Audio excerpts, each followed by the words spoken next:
Welcome to YO Today. I'm Paul Pepis, the director of the Oregon Humanities Center. My guest today is Claire Herbert, assistant professor of sociology at the University of Oregon. A UO alumna, she earned her Bachelor of Science degree in sociology and political science in 2006 before going on to earn her MA and PhD in sociology from the University of Michigan. Herbert's research interests include crime, law and deviance, housing and homelessness, urban sociology, race and ethnicity, and poverty and inequality. Her monograph, A Detroit Story, Urban Decline and the Rise of Property Informality, was published in March 2021 by the University of California Press. Thanks, Claire, for coming on the show, and congratulations on the publication of your book. Thank you so much for having me. So what led to your interest in sociology, especially urban decline and homelessness?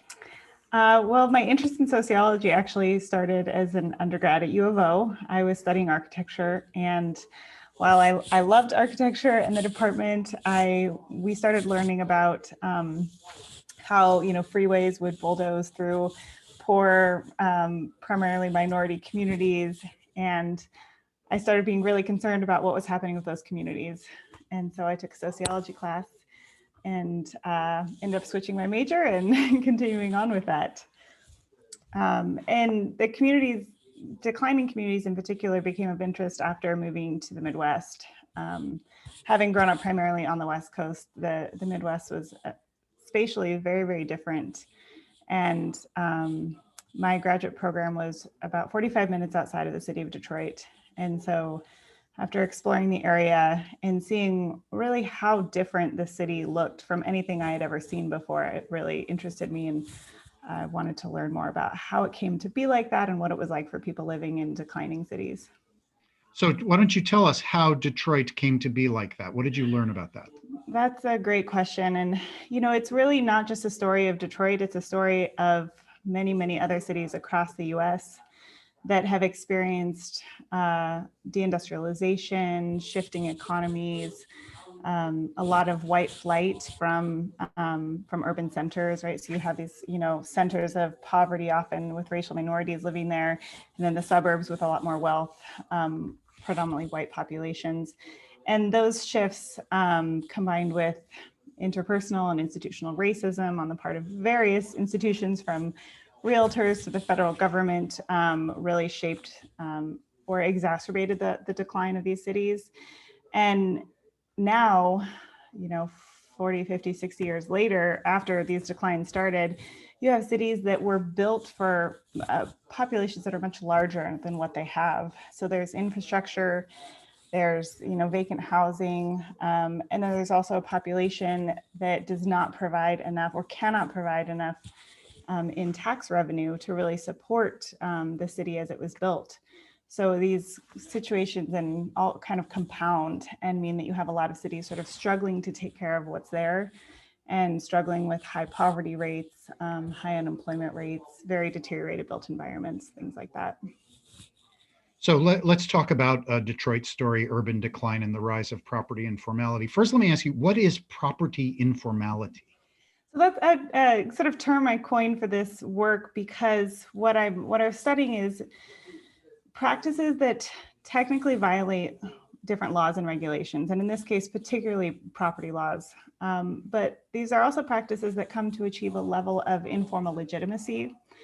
And there's this amazing rich literature on informality in parts of the global South, where, the way that sort of people either get by with sort of underground economic activities, or the way that squatter settlements kind of arise and form, informality really comes to shape cities in the global South. And there's a lot of recognition that these processes are going on and having a big impact on people's everyday lives. But we haven't really translated that framework much to parts of the global North, like the United States. And what I found in Detroit was that despite the fact that a lot of people are violating property laws, it wasn't really always seen as a bad thing, but it was oftentimes viewed very positively, and came to have this kind of sense of legitimation, even though it was technically illegal. So this framework of informality was really well suited for making sense of these practices and how they shape the city. And so in the book, I draw a lot on scholarship from the global South and kind of reverse the typical direction that we often think about, intellectual insights. Oftentimes we're trying to take ideas from the global north and sort of apply them to the south. And I try to do the opposite there and think about what we can learn about cities like Detroit by focusing on the informal dimensions that shape the city and people's lives. So tell us a little bit about the different ways that people who are living, who are unhoused in Detroit are coping with housing insecurity and homelessness. Great. So in Detroit, the practices I focused on most explicitly were squatting, which is illegally occupying, properties that you don't have a right to be in, or living in homes you don't have a right to be in. People who are scrapping or salvaging, which is taking apart or taking materials from property and oftentimes selling them or reusing them in home renovation projects. And then the occupation of vacant land as well for gardening, farms, yard space, parking space, et cetera. So the housing instability piece of it really falls under squatting. And in cities like Detroit, I argue that squatting is really just another mechanism or practice that people who are unstably housed or homeless use to get by. So in other cities, we might think about, the predominance of doubling up when multiple families, live in a house together, often very overcrowded conditions. Or we think about, like New York City, for example, has a very large shelter system. So people live in homeless shelters. But in cities like Detroit, a lot of people are moving into vacant homes and living in those, oftentimes as kind of an in-between space to get by between, one and another form of more stable housing, or oftentimes even for multiple years, because it's really the best sheltering option that they have available to them. So you did ethnographic interviews with a number of people who are squatters in Detroit. Tell us some of the things that they told you about why they do that and what how they feel about it and what their attitudes about it are. Definitely, that's a good question. So there is actually a lot of variation among the squatters in my research, and I categorize them in order to help make sense of this variation. So kind of on one end of, if you think of it more of as a continuum than discrete categories, at one end you have people who I call necessity squatters. And they are people who are living in vacant or abandoned houses because it's really their best option for finding shelter, because they can't afford to rent a place that suits their family or their family size, because otherwise they would be homeless, or because they don't want to stress relationships with family members or friends by doubling up. And then at the other end of the spectrum are what I call lifestyle squatters or homesteaders. And these are people, oftentimes in my study, they tended to be a bit younger, oftentimes white residents who had moved from elsewhere in the state of Michigan or even other parts of the country, and had moved to Detroit and started squatting more as an avenue into property ownership. So sometimes it was adventurous and kind of fun thing to do initially. Others explicitly sought out a property to occupy that they knew they would be able to purchase in order to kind of gain entry into home ownership that way. And these lifestyle squatters tended to be more stable, have more economic resources than other squatters. And then kind of in the middle are those I call routine appropriators or routine squatters. And these oftentimes were longtime residents of the city who had some, sort of modicum of economic stability. Most of them were employed. They had had relatively kind of stable lives, but they found themselves in a property that was foreclosed on while they were living there, either as renters or as a homeowner, and they decided to stay. And so these technically, I think in sort of the legal realm, this is called like holdover tenancy. And so I call them holdover squatters as well. And again, these are people who either they were squatting to maintain access to their family home that they had lived in for a long time, or for renters, sometimes it was that they just decided to stay as long as they could in order to have access to free housing for a while until they were forced to move somewhere else. So those are the three sort of predominant arenas of squatting in the city. And how does the city of Detroit's, police, the government, how are they responding to the phenomenon of appropriators, squatters, are they differentiating between these three different types that you've identified?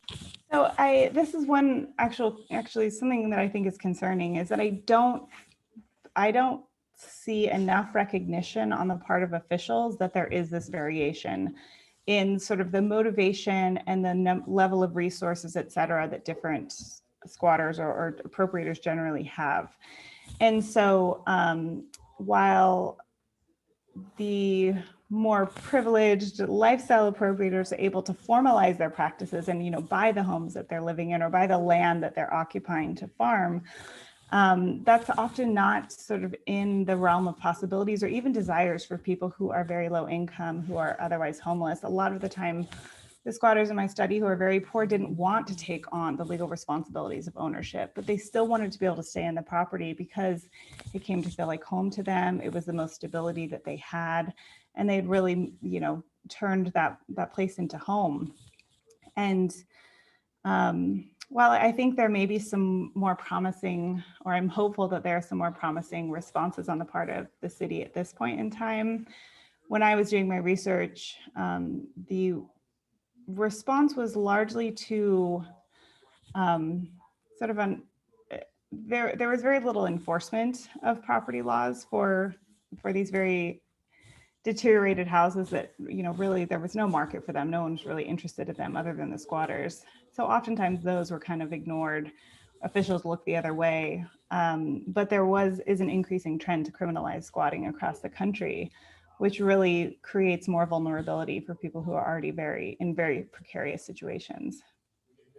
So one of the goals of the book is to offer policy directions or solutions given the findings that you discovered. So tell us a little bit about some of those recommendations. Yeah, so on a broad scale, I think this requires us to rethink or at least reflect upon kind of the dominant private property regime that we have in this country, and recognize that it's actually the fact that we have this, that we privilege private ownership so much that there is very little room for other forms or other ways of sort of relating to property. And so I first sort of urge policymakers to reflect on that and to think about what other ways can we establish relationships for people to have to property that allow them to access the resources, the benefits, the stability that property can provide without it having to fit this legal private ownership model. So we can think about alternatives like, you know, community land trusts that we see some examples of in other cities. But I also argue that the city as a whole would benefit from creating some systems to allow people to remain in the properties that they're occupying without being under the threat of, you know, of being kicked out or being punished for their occupation, because that adds on this layer of difficulty and sort of unpredictability for people who are already in vulnerable situations. And to recognize that sort of the ownership model is not going to be a good fit for all people in the city who are occupying property in various ways. So you are now back in Eugene, Oregon, and Eugene, like many places on the West Coast, has a housing insecurity challenges. Yes. What's different about the status of housing insecurity in Eugene than it is in a very, very different kind of environment, Midwest, you know? That's a really great question. And it's something that I've been reflecting on a lot being back here. And in a city like Eugene and cities along the West Coast, especially, one big difference is that there is not the level of property vacancy that really provides this informal sheltering method for people who are homeless. And this last homeless count that we have numbers for, which was just prior to the pandemic, this is the first time that the federal government did the point in time count and found that there are more unsheltered homeless people than sheltered homeless people in the country. This means that we're seeing, I mean, everyone in Eugene sees it. This is people living in tents, living in vehicles, in RVs, in, you know, self-built shelters. And it makes homelessness much more visible to us, whereas in cities like Detroit or Philadelphia, where I was before coming back to Eugene, Homelessness is much more hidden because people are living in vacant buildings when they don't have legal access to shelter themselves. And so in a place like Eugene, it's more visible, but it's also potentially much more precarious for people because you don't even have a formal shelter to be living in. You're living in a tent in a oftentimes very rainy climate, or you're living in a vehicle without access to, basic utilities. And I think that this problem is becoming increasingly visible puts it at the forefront of more people's minds. And I think we need to be recognizing the fact that people who lack legal access to housing have no legal right to space. And without a legal right to space, there is nowhere that they can legally carry out the functions and practices of daily life. And so to criminalize these practices and to push people along, sweep them out of the spaces where they're living in really threatens their well-being in a really fundamental way. So given that, do you have advice that you would give to leaders of the city of Eugene about how alternative approaches to the challenges of homelessness? I'm working on this. This is my new research project is actually studying these informal methods of sheltering that people who are technically unsheltered while homeless are experiencing, and trying to understand the ways that different laws and policies in Eugene and Lane County are impacting their ability to maintain stability and kind of maintain some sense of holistic well-being. But I think keeping at the center this idea that people need space in order to live is important. But we also need to be thinking creatively about these solutions, sort of to the immediate problem of unsheltered homelessness. But it's a broader problem. This is a national problem, that housing is too unaffordable, that wages are too low, that we don't have enough low income housing available for people. So it's really a problem that requires attention on multiple levels and different scales. I will say that I think there is some potential in some of the efforts that we see in Eugene, efforts to sort of meet people where they're at in terms of shelter options without criminalizing their practices. But it's also, I think, we have to walk a fine line when the city starts formalizing practices like living in tents and saying, look, it's okay for you to live in, Constanoga huts in these certain places at the rest stops around Eugene. I do think that can be beneficial for the people living there, but we also can't stop there and send a message that it's acceptable for people to be living in such substandard conditions. And that when the city begins to formalize those and sanction these practices, that it can send that message that substandard conditions are acceptable for certain populations, and that's not okay as well. So you also have another project that you've been working on about manifestations of settler colonialism relating to gentrification, incarceration, and environmental justice. Tell us a little bit about that project. Right. That project came about from my research in Detroit, where my co-author and I began to think about sort of the lack of sufficient explanations for making sense of sort of broad revitalization in a city like Detroit, right? So there's a lot of talk about Detroit kind of bouncing back, and that it's gentrifying or it's revitalizing. And in many ways, those typical categories or explanations we use to talk about a city as it begins to kind of improve doesn't really make sense in a place like Detroit. In large part because of the centrality of property and land control to how the city begins to change. And so it started with us trying to make sense of what it would mean for a city like Detroit to revitalize, and recognizing that we're seeing sort of these, the settler colonial structure continuing to control land and space and resources and take them from longtime residents or inhabitants and sort of apply the private property rights regime in order to shift those into the control of newcomers or people who have more sort of economic and various other resources and privileges. And then as we were sort of focusing on the way that settler colonial processes continue to shape contemporary dynamics, we started thinking about other ways that that's happening and other ways we were seeing that in the Michigan context. One of those being with incarceration, right, and the control and removal of bodies that are perceived as kind of in the way or superfluous. And then also with the way that the state was involved with the poisoning of Flint, Michigan's water supply in 2014, which is ongoing. And so in these different domains, we're using the settler colonial framework to make sense of how these processes are continuing and sort of continue this, the settler colonial dynamic into contemporary society and continues to shape things today. So tell us a little bit about the activist work you did with incarcerated people when you were in Michigan. Yeah, I got connected with a group there's a city within the city of Detroit called Hamtramck, and some residents in Hamtramck started the Hamtramck Free School, which you can Google if you can spell Hamtramck.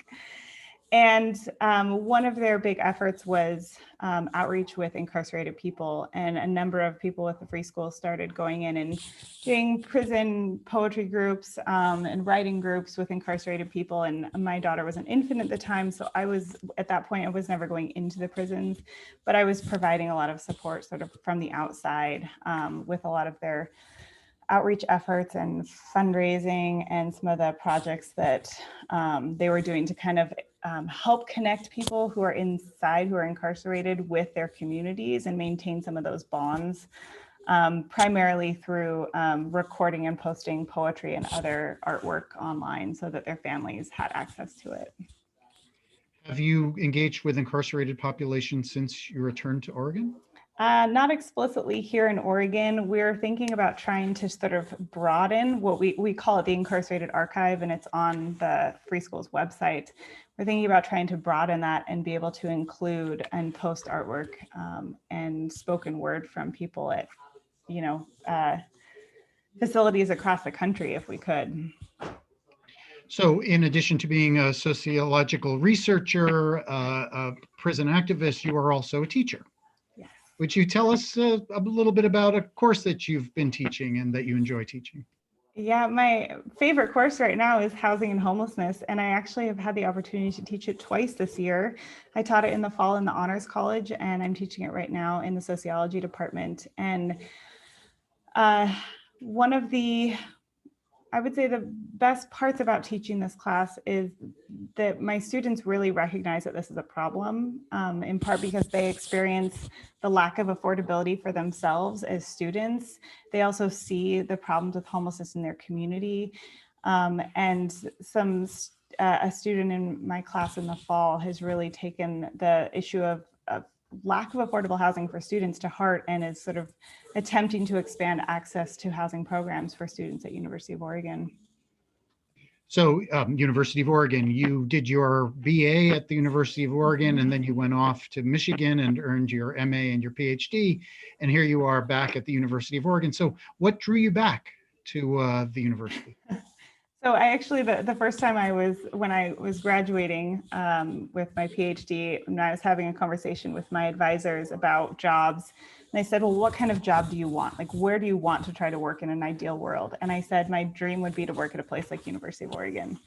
I love research, right? And University of Oregon is an R1 research institution, but I also I care about education being accessible. And I think state universities are a big part of that. And I had such amazing professors here at University of Oregon that I thought there couldn't be anything better than to join them as faculty. So when the job posting came up, I knew I had to apply. Well, we're delighted to have you back, Claire. It's been a real pleasure talking to you and learning about your research and your teaching. Thanks so much for joining us. Yeah, thank you so much for having me. It was great talking with you. I've been speaking with Claire Herbert, Assistant Professor of Sociology at the University of Oregon. Her newly published monograph, A Detroit Story, Urban Decline and the Rise of Property Informality, was published in March 2021 by the University of California Press. Thanks so much for watching.